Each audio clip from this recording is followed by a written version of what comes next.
এই ফেসিবাদী আওয়ামী লীগ আলেম বিদ্বেষী সরকার ছিল এবং ইসলাম বিদ্বেষী সরকার ছিল।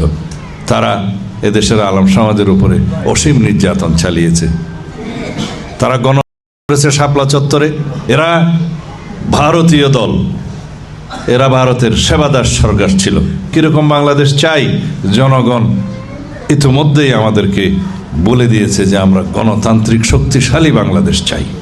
দেশনেত্রী বেগম খালেদা জিয়া স্বৈরাচার বিরোধী সংগ্রাম করতে করতে দীর্ঘ 9 বছরের সামরিক স্বৈর শাসন বিরোধী সংগ্রাম করতে করতে এদেশে গণতন্ত্র পুনঃপ্রতিষ্ঠা করেছিলেন। তিনি সংসদীয় পদ্ধতির সরকার ব্যবস্থা প্রতিষ্ঠা করেছিলেন জনগণের দাবিতে, এদেশের চাহিদা অনুযায়ী। তিনি তত্ত্বাবধায়ক সরকার ব্যবস্থা প্রতিষ্ঠা করে নিরপেক্ষ নির্বাচনের ব্যবস্থা করেছিলেন। অপরপক্ষে আওয়ামী লীগ, ফ্যাসিস্ট শেখ হাসিনা এবং তার পিতা সবসময় বাংলাদেশে গণতন্ত্র হত্যা করেছে, গণতন্ত্র ধ্বংস করেছে এবং এদেশের মানুষের অধিকারকে কেড়ে নিয়েছে। একদলীয় শাসন ব্যবস্থা, এক ব্যক্তির স্বৈরতান্ত্রিক শাসন ব্যবস্থা প্রতিষ্ঠা করেছে।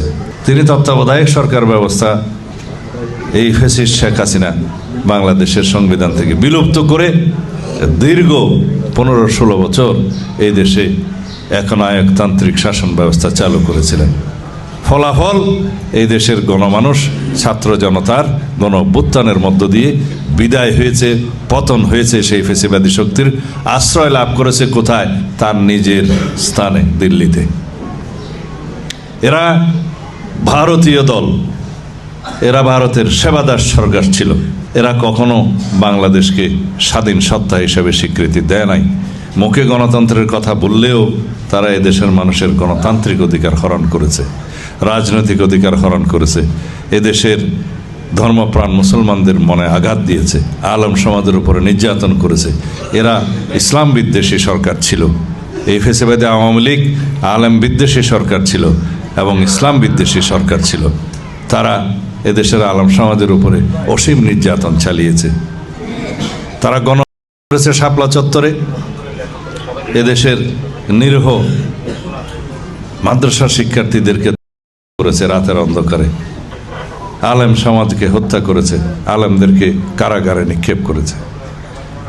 এইভাবে তারা এই দেশের গণমানুষের বিপক্ষে দাঁড়িয়েছে, এদেশের গণতন্ত্রের বিপক্ষে দাঁড়িয়েছে, ধ্বংস করেছে গণতন্ত্র। এদেশের আপামর জনগণের বিরুদ্ধে তারা দাঁড়িয়েছে। ফলস্বরূপ এই দেশ থেকে চিরতরে তারা উৎখাত হয়ে গিয়েছে। সুতরাং আমরা আগামীর বাংলাদেশ, কিরকম বাংলাদেশ চাই জনগণ ইতিমধ্যেই আমাদেরকে বলে দিয়েছে যে আমরা গণতান্ত্রিক শক্তিশালী বাংলাদেশ চাই।